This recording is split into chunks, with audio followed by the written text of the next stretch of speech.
Right then, that's the selector all nicely cleaned up. That's what you're sort of aiming for, nice and clean. Run your fingers across it, make sure there's no burrs. If there is a burr, use an oil stone just to take it off and then clean it thoroughly. This seems to be a pretty universal type of fork today, this selector. They put 2 notches in here because the V8s had an interlock switch, and they seem to use the same selector. The early ones didn't have these 2 notches in, so just be careful of that if you're mixing and matching bits around. Right, making sure this is all nice and clean now, that's how it should be. If there's any burrs on this shaft, just flatten them off with an oil stone. They must be nice and smooth. This seems to be a generic shaft for the V8s as well, because they sometimes put interlocks on here for the automatics. That's all they seem to use nowadays. Just check here, make sure there's no wear by putting it into the selector hub. Should be a nice tight fit. Well, not tight fit, but it should be a fit. Now, grab yourself a little light like this, put it inside, because this is somewhat tricky to guide in with this hub assembly because it is heavy. So here goes. I've already oiled inside of it. Now strap your hands over, because this can be finger nipping good. And then, now, that's that. Get that out of there, get that out of there. Now it's in, but it's not in, because it's got to line up the spline. Oh, wait a minute, we're not quite in that hole. Oh, there we are. Now, the spline, ba-boom. Now we're in. We're in. Now we can take our case in here, and what I've done is I've put my dummy bearing in here with the 2mm shim. 2mm, remember that, because I took the old one out, and when I sandblast these casings I sandblast them with the bearings in, and I hold that in with a little bit of Vaseline, but it's just to protect the housing a bit. This is the original shim here in my magnetic tray. Well, why we put a smaller one in of a set, you know, this is 2mm, dead on 2mm, so it's going to be really easy to calculate the height of this. So what we're going to do now is pop this on like this, making sure the bearing doesn't fall out, and try and get that, see, like that, so the bearing doesn't fall out. So the bearing fell out, so we've got to put a bit more Vaseline on there. I have noticed a bit of a discrepancy in fit for these bearings. Some are really tight, some are kind of slack. Slack Alice. So, there we go. Down like that, onto the dowel, and that's it. Now what we're going to do now is turn that blinding light off. Get 4 bolts at an equidistance.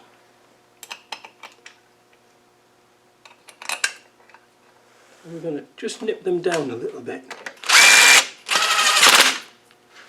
Just a little bit. Don't want monster tight.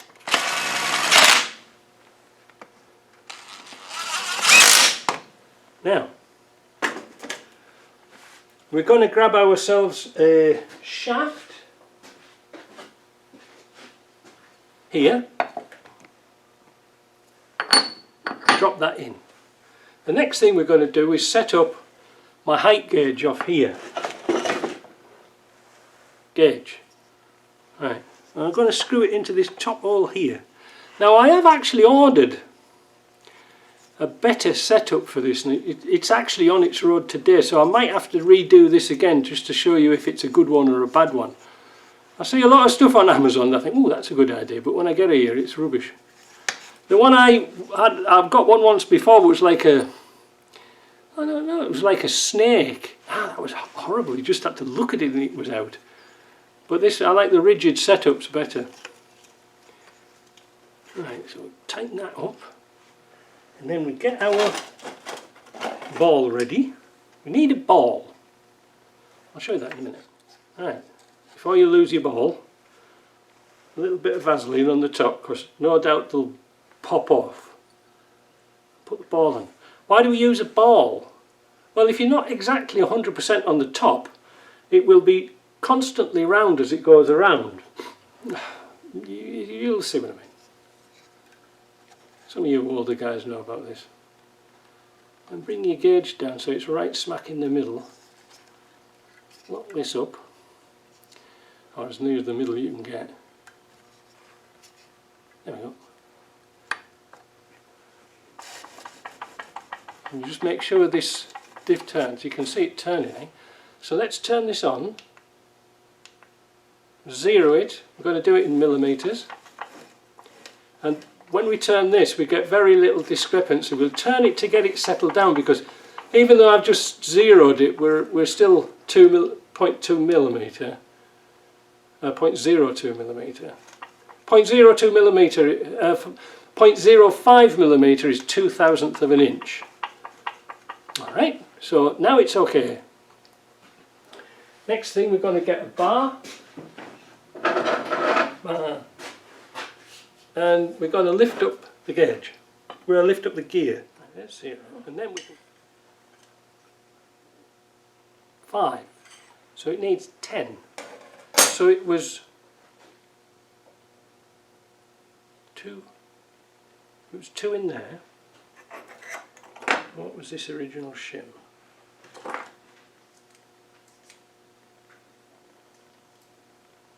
2.46. So this would have been too thick. So it needs 2.10. So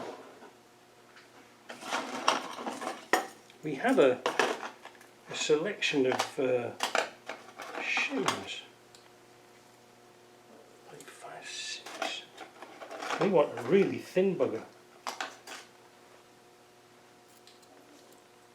That's 0.12, 0.11. Wait a minute, this must be 0.10 because, yeah, 0.10. So this should do it. Hurrah! That was an easy one, wasn't it?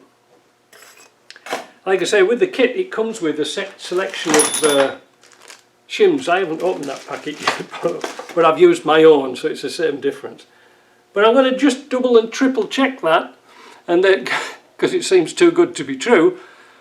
But that feels nice as it is, and it doesn't feel as if it's got much lift on it, you know. It obviously has got some lift on it. Ooh. Lift and separates. Yeah, I kind of like that. That was a good guess, that one.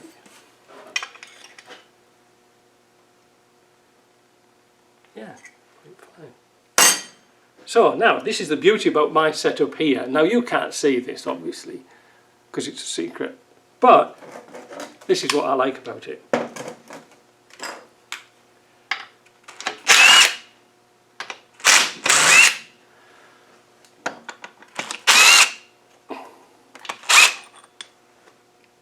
Not that you can get shorts.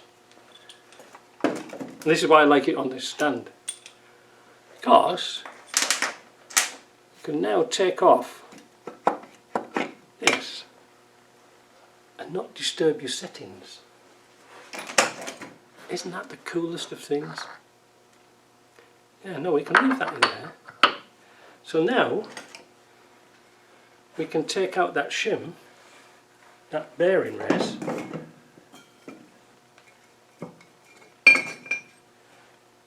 add this thin shim,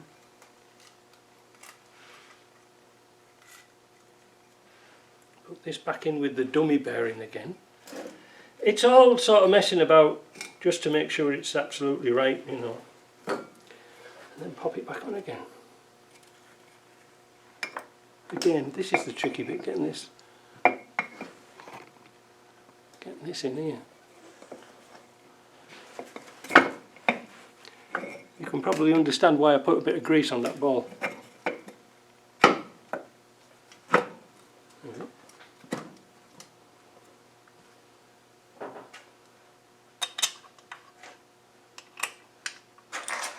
and why I put the bolts where they are, because if I put one in this corner it's right in the way of that shaft.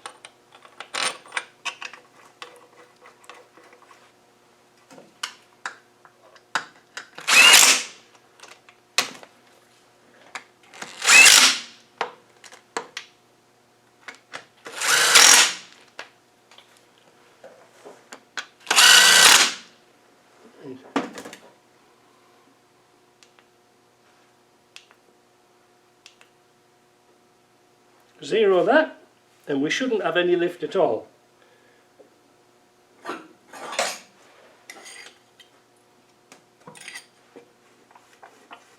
Nothing, and it feels just right. Yep. Not too tight. You can see it turning by hand there. It's really nice. So that's good. So we got the correction in first time.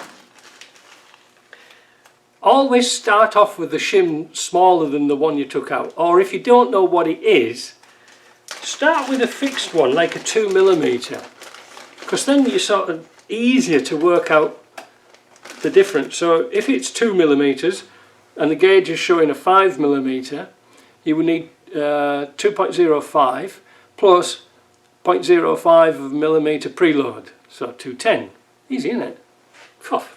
Right, now I'm going to take all this lot apart again and then build it up with the correct bearing race and all the differentially bits, like the diff lock bits.